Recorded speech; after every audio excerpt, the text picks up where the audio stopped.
At 10 minutes past 7 on the evening of the 10th of November, 1975, the captain of the freighter, Arthur M. Anderson, picked up his radio and called the ship ahead of him through the storm. The two vessels had been running together all day across Lake Superior, through winds that were now gusting past 70 miles an hour, and waves that the Anderson's captain would later describe as the biggest he had ever seen.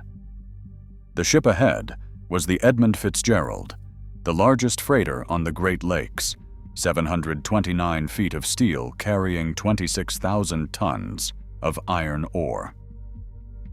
The Anderson called to check on her. The reply came back from her captain, Edmund McSorley, and it was calm. 4 words: "We are holding our own." 10 minutes later, the Anderson looked for the Fitzgerald on radar. She was not there. The captain looked again. Nothing. He looked out into the snow and the dark toward where she should have been, 17 miles from the safety of Whitefish Bay, and there was nothing there at all. No lights, no shape. No distress call had come. No mayday. No flare. No emergency signal of any kind.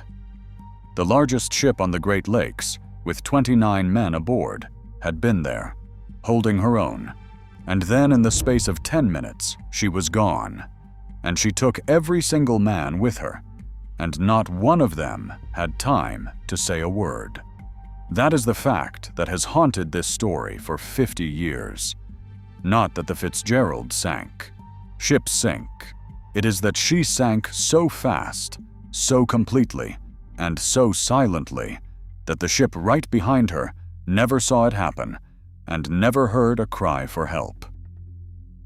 29 men died in the time it takes to check a radar screen twice. No bodies were ever recovered, and the question of what actually happened in those final minutes, what could take a 700-foot ship down that fast, has never been answered. There are theories. There are 4 of them. And the closer you look at each one, the more disturbing the whole thing becomes. The Edmund Fitzgerald was not a ship that was supposed to sink. When she was launched in 1958, she was the largest ship on the Great Lakes, the first built to the maximum size the St. Lawrence Seaway could handle. They called her the pride of the American side. She set cargo records. She was a familiar, trusted sight in the ports of Lake Superior, hauling taconite, the processed iron ore that fed the steel mills. Her captain, Edmund McSorley, was a veteran, a man who had been at sea since he was a teenager and had commanded ships for decades. He was not reckless. He was one of the most experienced masters on the lakes. When he took the Fitzgerald out onto Lake Superior in November of 1975, he was doing what he had done hundreds of times before. But November on the Great Lakes is its own kind of danger. The sailors call the storms the gales of November, and they are not ordinary weather. They form when cold Arctic air sweeps down and collides with the last warmth of autumn, and over the vast open water of Lake Superior, they can build into something with the fury of an ocean hurricane. Except that the waves on a lake come faster and steeper and closer together than ocean swells, because the water is shallower and the distances shorter. Lake Superior is the largest freshwater lake in the world by surface area, big enough to make its own weather, cold enough to kill a man in minutes, and deep enough to hide anything it swallows. The old sailors had a saying about it. Superior, they said, never gives up her dead. On the 9th of November, the Fitzgerald left Superior, Wisconsin, loaded with 26,000 tons of taconite pellets, bound for Detroit. Not far away, another freighter, the Arthur M. Anderson, was making the same crossing, and the two captains agreed to travel together, taking a more northerly route that offered some protection from the building storm. Through the 9th and into the 10th, the weather worsened. What had been forecast as a gale was upgraded to a full storm warning. The winds climbed past 50 knots, then 60, with gusts far higher. The waves rose to 25 feet and beyond. Snow blinded the ships, and the two freighters pushed on through it, the Fitzgerald in the lead, the Anderson a few miles behind, staying in contact by radio. Then the Fitzgerald began to report problems. In the afternoon of the 10th, McSorley radioed that the ship had lost 2 vent covers and a fence railing, and that she was developing a list, leaning to one side. A list is a serious thing. It means water is getting in somewhere, or weight has shifted, and the ship is no longer sitting upright the way she should. Then came a detail that has chilled everyone who has ever read the transcripts. The Fitzgerald had lost her radar, both units. In the middle of the worst storm in years, in blinding snow, on a lake where the difference between safe water and a shoal that could tear your hull open was a matter of a few miles, the largest ship on the lakes had gone blind. She could no longer see where she was. She was navigating through a whiteout by asking the Anderson behind her to track her position and relay it. Try to imagine what that was like aboard the Fitzgerald in those hours. It was dark. It was snowing so hard that visibility was nearly zero. The wind was screaming past 70 miles an hour. Waves the height of a 3-story building were coming out of the blackness and breaking over the deck. The ship was already leaning, already wounded in some way the crew could not fully see. And now she was blind, unable to tell where the safe water ended and the killing shoals began, dependent entirely on a radio voice from a ship miles behind her to tell her where she was in the storm. Every man aboard would have known the situation was grave. And still they pushed on toward Whitefish Bay, toward the shelter of the shoreline, because turning around in those seas was as dangerous as going forward, and because home was ahead of them, and because a ship that big, with a captain that good, had always made it before. There is a radio exchange from that evening that survives, and it is one of the most unsettling documents in maritime history. The Fitzgerald called another vessel, the Avaforce, and the master of that ship heard McSorley's voice, and McSorley was shouting. He shouted, "Do not let nobody on deck." Then he reported that he had a bad list, that he had lost both radars, and that he was taking heavy seas over the deck, and he called it one of the worst seas he had ever been in. This was a veteran captain, a man who had spent his life on these waters and did not frighten easily, and the surviving fragment of his voice from that night is a man shouting a warning to keep his crew off the deck, because the deck had become a place where a man would be swept to his death. The order tells you how bad it was. The deck of a 700-foot ship, a space so large you could land aircraft on it, had become so lethal that the captain was screaming at people to stay off it. And yet, a short time later, when the Anderson called at 7:10 to check on her, McSorley's answer was calm. "We are holding our own." Whatever was happening aboard the Fitzgerald in those final minutes, the captain's last words to the world were steady. He was not calling for help. He believed, or wanted the other ship to believe, that he had it under control. And then, within 10 minutes of speaking those words, the Edmund Fitzgerald and all 29 men aboard her were at the bottom of Lake Superior, and no one on Earth knows exactly what happened in between. The ship was found within days, lying in about 530 feet of cold water, 17 miles from the shelter she never reached. And when they found her, they found something that deepened the mystery instead of solving it. The Edmund Fitzgerald was in 2 pieces. The bow section and the stern section lay separate on the lakebed. The great ship had come apart, and the central question, the one that has driven 50 years of investigation and argument, is whether she broke apart on the surface before she sank, or whether she went down whole and broke when she hit the bottom. That single question is the fork in the road, and each answer leads to a different, terrifying possibility. Hatch covers.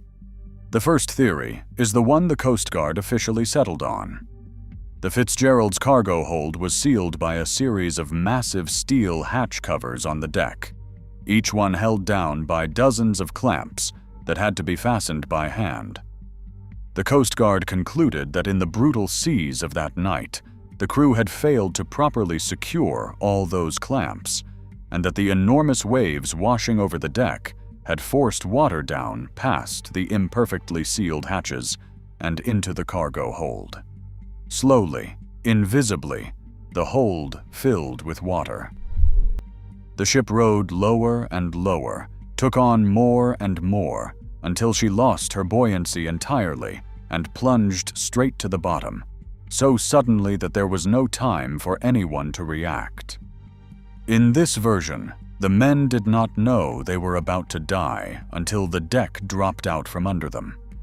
The water had been coming in the whole time, under their feet, in the dark, and the first moment they truly understood was the last.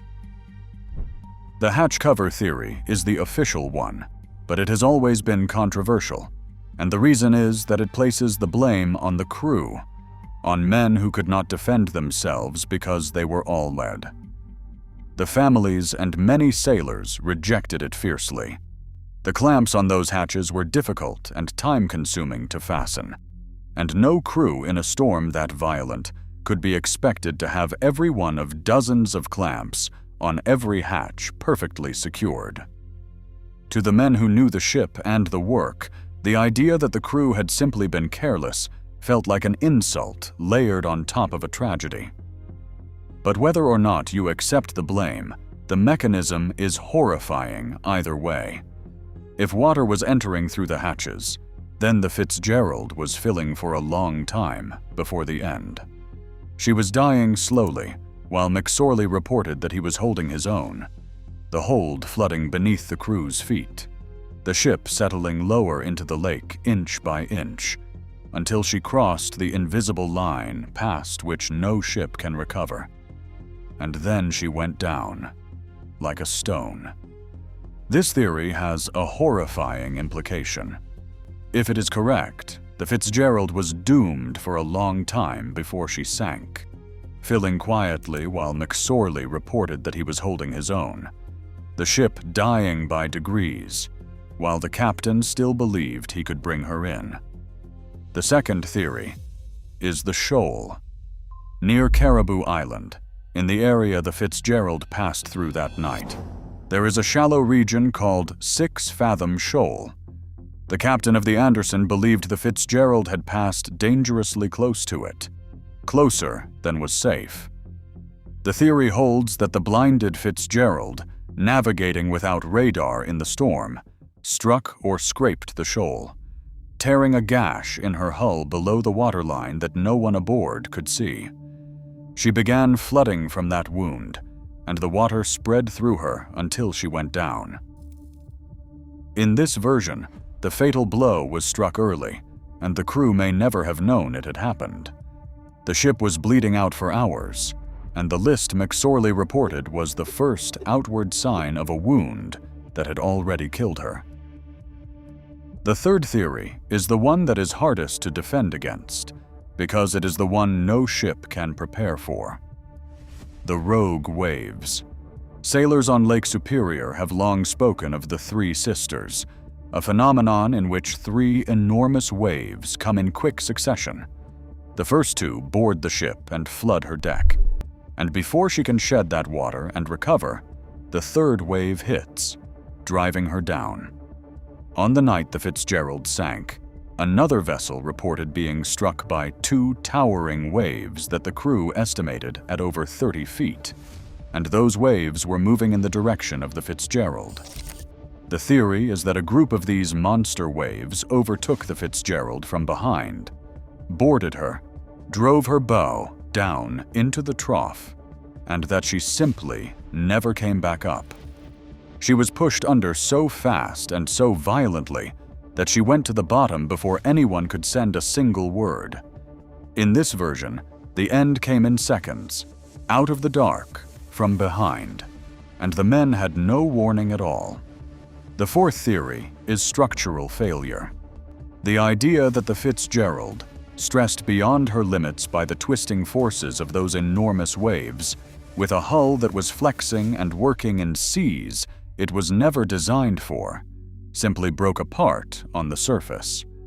That she cracked in two while still afloat, and the two halves flooded and went down separately, which would explain why she lies in two pieces on the bottom.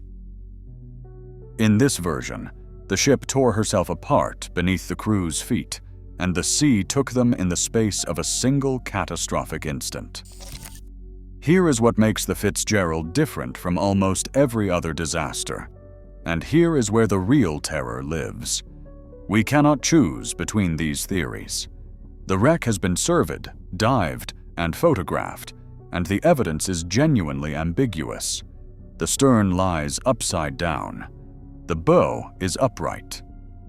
The middle of the ship, where the answer would most likely be found, is a devastated field of torn steel and spilled taconite, too damaged to read clearly.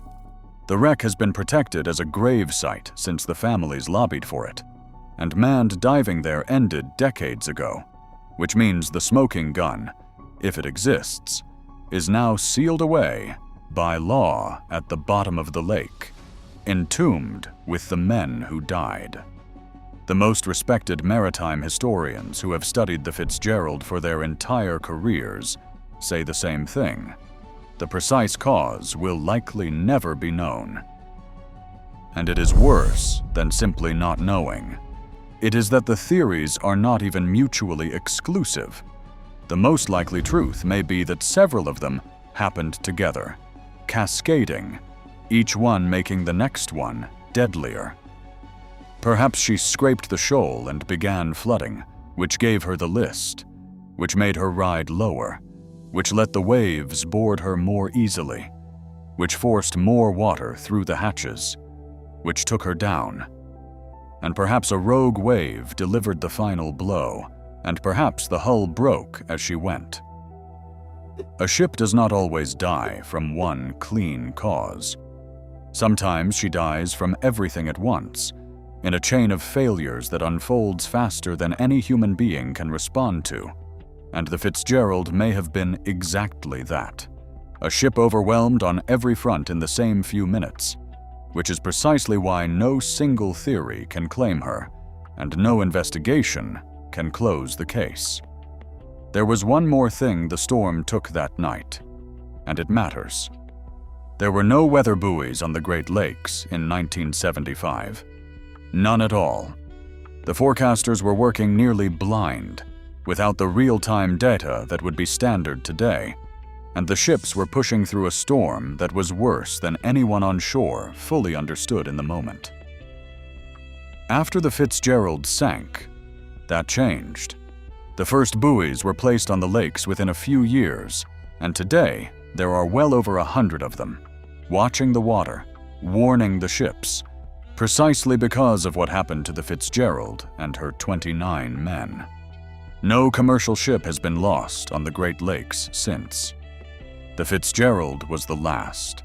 She was the price that bought the safety of everyone who came after her, and she paid it in full, with every soul aboard. Sit with what that means. The largest ship on the Great Lakes, in the modern era, in 1975, with radios and radar and a veteran crew, sank in 10 minutes so completely that the ship directly behind her did not see it happen. And half a century later, with all our technology, we still cannot say for certain what killed her. The lake took her and kept her secret. She sank into fact, and then she sailed into legend, as one historian put it. And the legend is built around a hole in the middle of the story that has never been filled. And underneath all the theories, all the argument about hatches and shoals and waves, there is the human thing that no investigation can soften. 29 men, a veteran captain who had been at sea most of his life, cooks and deckhands and engineers, men with families waiting for them, Men who were 17 miles from shelter, who had made this crossing many times before, who had every reason to believe they would make it again. One of them was a second cook, whose son would light a candle for him 50 years later. One was a grandfather who wore a suit and tie and hustled pool games.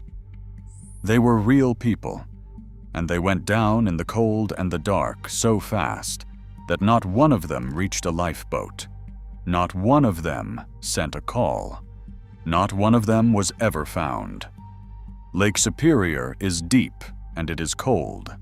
Cold enough that the usual processes that return bodies to the surface do not happen.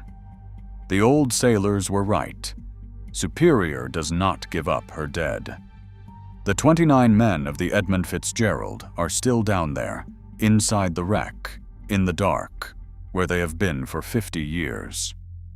The bell of the Fitzgerald was raised in 1995 and now hangs in a museum, and every year it is rung 29 times, once for each man.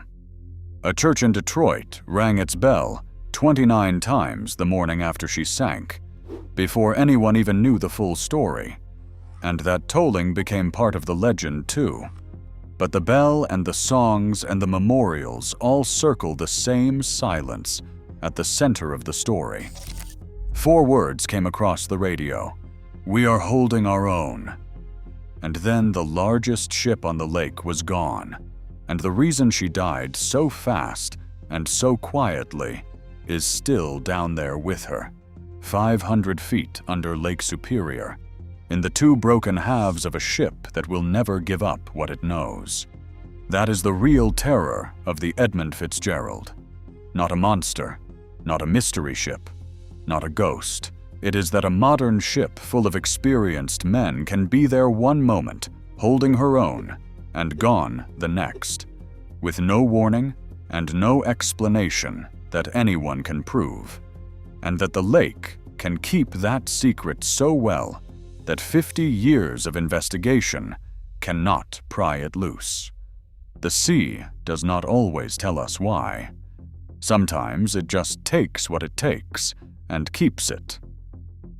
If you want to hear the stories of what else the sea has taken and never returned, subscribe. There's always another ship that never came home.